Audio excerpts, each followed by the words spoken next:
right now we will hear from Jose David Murillo, and he will talk to us about doing business with the Republic of Costa Rica. David.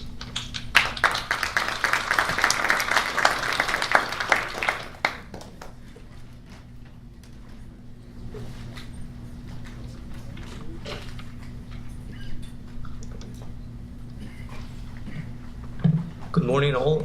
Thank you for being here. Thank you for PTAC for having us here, as well as NASA. My name is Jose David Murillo. I'm the Consul General of Costa Rica here in Chicago. And today I came to talk about business in Costa Rica. And probably most of us are probably thinking, if we think of Costa Rica, we will think of a country which is a world leader on environmental protection, world tourism spot, beautiful beaches, beautiful volcanoes, a lot of vegetation and animals. What does it have to do with NASA and its products and projects? Well, let me try to answer to that on this 10 minutes, in the next 10 minutes. So first of all, I would like to start saying that today we see Costa Rica as a very green country, probably one of the leaders in green technologies, green economy. However, it was not like that before. For example, if we think of 40 years ago, in the 70s, only 20% of the country was forest covered. It means like we did have a big problem of deforestation. Up to 80% of the country had that problem. And mainly our main two exports were back then bananas and coffee. Still today, some people still think of Costa Rica as a producer of those two products. However, it is not. Because of the environmental services that the government was able to put up some public policy on this. We were one of the first countries to develop a carbon market, which today is quite sophisticated, and we started that 40 years ago. Because of that, we were able to not exploit the land anymore, and rather have revenue in that. So at the same time we were protecting the environment, we were able to make profit out of it. And this is something, of course, very important today, but we have to think of it like 40 years ago. Because of that, in the 80s, 10 years later, we started to develop the tourism industry. So we get a lot of dollars from the United States, of course, Europe and other countries, but also we were able to educate our people in English. And this is quite important because 10 years later, and because of the government once again put public policy on English education and computer sciences, we were able to expand our export portfolio. And so by starting with those two main products, we were able to make more diverse and more sophisticated and complex portfolio of products. And everything changed in 1994 when one of the biggest back then and still today IT companies like Intel decided to go into Costa Rica to have the operations. We have to think once again on 1994. Costa Rica was like 14 years before that a country that only produced two products. But in 1994 we had a big impact on our economy in which we started to be more and more sophisticated. And today, 20 years later, we are proudly saying that up to 1 out of 5 100 Fortune top companies of the world, and of course of the United States, are operating either in Costa Rica or from Costa Rica to the world. So we have become a world leader on outsourcing services, as well as more sophisticated industry that I will be able to talk more. Let me briefly say some numbers about Costa Rica. I'm just having some problem with this mic. We're a very small country. We're only 5 million people, in which 10% of them are coming from other lands. So we are a receiver immigrant country. Once again, the data is important. It's 10% of the Costa Ricans that were not born in Costa Rica, but we of course accepted them. Out of that, 2.3 million is our labor force. 1.7 million, it's people within 15 and 34 years old, which is very important, the next data, because from 18 to 45 people, it's our workforce, up to 60%. And that's very important because we are a new perhaps not a new country per se, but we have a new generation of Costa Ricans that are making very interesting business. And today, for instance, our president is taking office, and he's only 34 years, and he's very much into converting the country in a technological hub. This is not something new, I would like to stress in the fact, but this is an emphasis that our government is putting right now. The next data is quite important as well. So, for example, almost 8% of our GDP goes directly to education. And therefore, all Costa Ricans, once again, we're proud to say that we can get education for free and universal, not only in Spanish, but also in English from our country. And of course, it's public. And almost 10% of our GDP also goes allocated to our healthcare. Perhaps some other numbers that you already know, that Costa Rica does not have an army since 1949, and so that money is allocated into those two different sectors, and out of 5% of our Earth is of the Earth's biodiversity is in Costa Rica. So we're not only a hotspot for tourism, but also for businesses.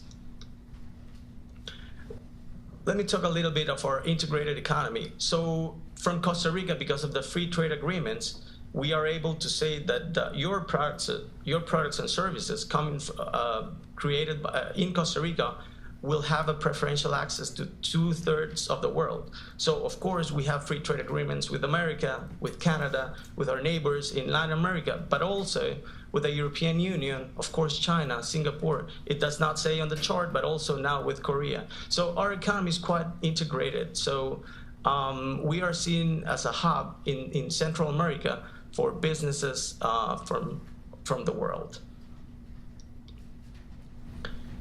Flying to Costa Rica is quite easy. I mean, we are very, very close to America. Unfortunately, right now, we do not have a flight directly from Chicago, but we're working on that. We have a seasonal one, which actually covers the Chicago summers. So we can have a direct flight in summer from Chicago to Costa Rica. It's about 5 hours.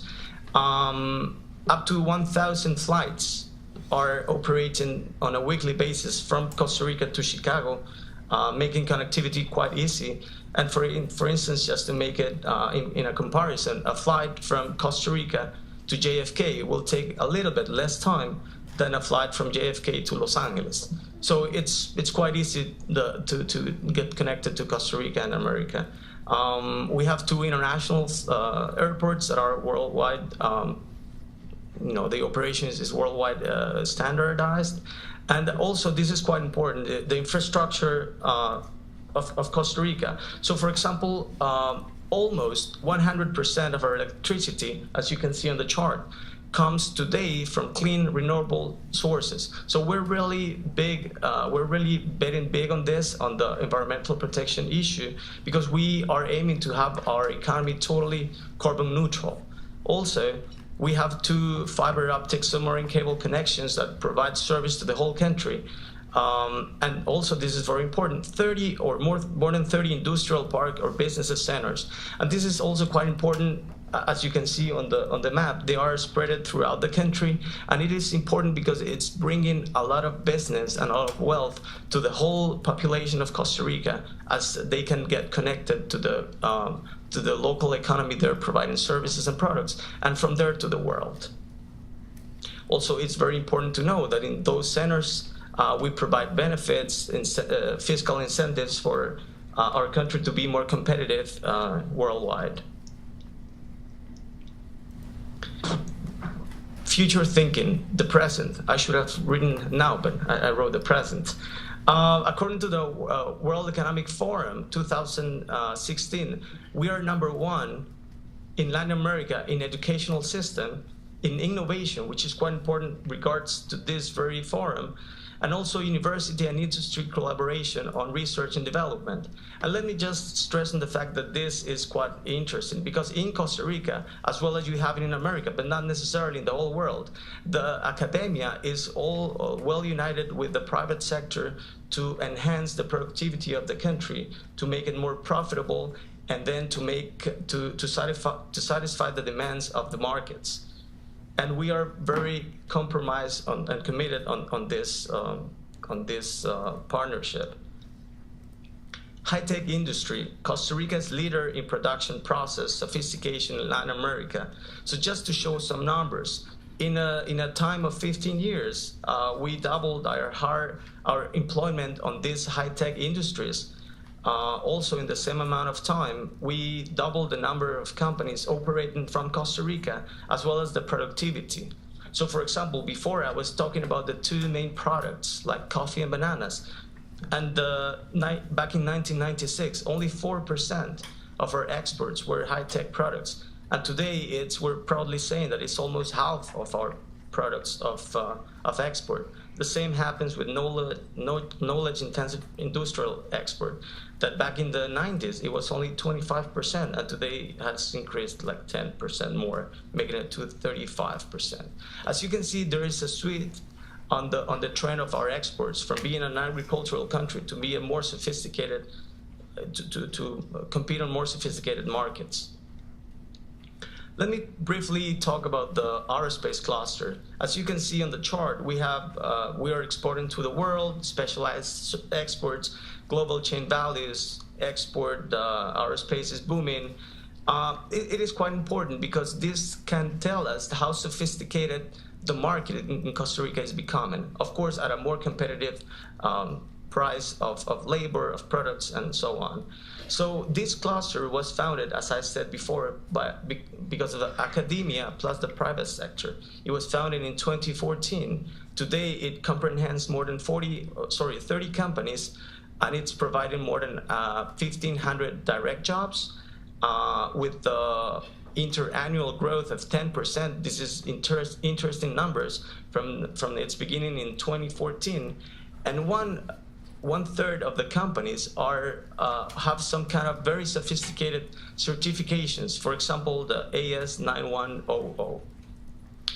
Of course, we will be staying here for the matchmaking session, so I'll be more than glad to discuss with you like the different areas in which your businesses are to see how can we match with what my country offers. Some industry overview on this aerospace cluster. We have the capabilities of the certifications, as I said before, you can see them there, the services, the processes, and also quite important, the design, engineering, and R&D, which Costa Rica is betting very high on that. Other clusters, now I was paying attention, as you were also, to Mr. Delgado's very interesting presentation. There was a slide in which they mentioned the 10 management categories. It's quite interesting to see, for example, that those 10 matching categories, they all also match with the clusters that we have in Costa Rica. So let's say in services, for instance, we're proudly saying, and this is numbers from the WEF in 2017, that Costa Rica was the #1 exporter in Latin America. So it means that if we analyze the Latin American exports, we understand the Costa Rican services were the biggest part of the share in the whole region of Latin America. This tells a lot on how sophisticated the services are in Costa Rica. Of course, we also have the light manufacturing that are basically based on sustainability, social responsibility, and high quality. Food industry. And also, I would like to make, to conclude, two final remarks on the cluster with academia involvement, because we are betting, as I have already said, very hard on this. So the advanced manufacturing, we are providing engineering, product design, R&D, electronics for aerospace, microchip, and tech design. This is very interesting that we have two milestones coming from Costa Rica.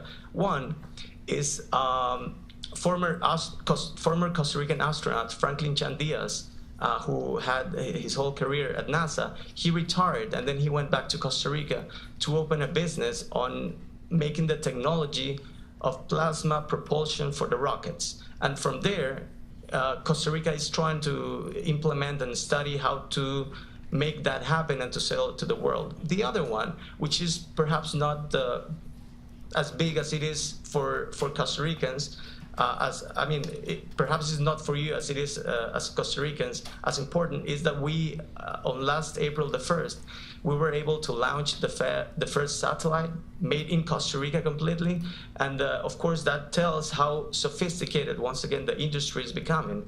And this satellite, which is of course our very first satellite to launch, will be monitoring our environmental performance, which everything goes back again to how to make an economy that is not exploiting the land. On the other part, the cluster for life sciences, that is is one of the hot topics also for NASA. We have medtech and nanotech. I would like to stress in the fact that nanotechnologies in Costa Rica has a big support also from NASA. We do have a couple of laboratories in Costa Rica that are in collaboration with NASA to provide studies and services on how to produce better products for these kind of technologies. And the number says that we are the second export on medical devices in Latin America, having big companies like Boston Scientific, for instance, operating from there and having 3 centers. One of them is for only R&D. And well, I hope I basically had answered how my initial question on what does Costa Rica have to do with this very forum. And I'm very glad to let you know our business proposal to you. As I said before, we will be hanging for the matchmaking sessions. I'll be more than glad to answer any questions. Thank you.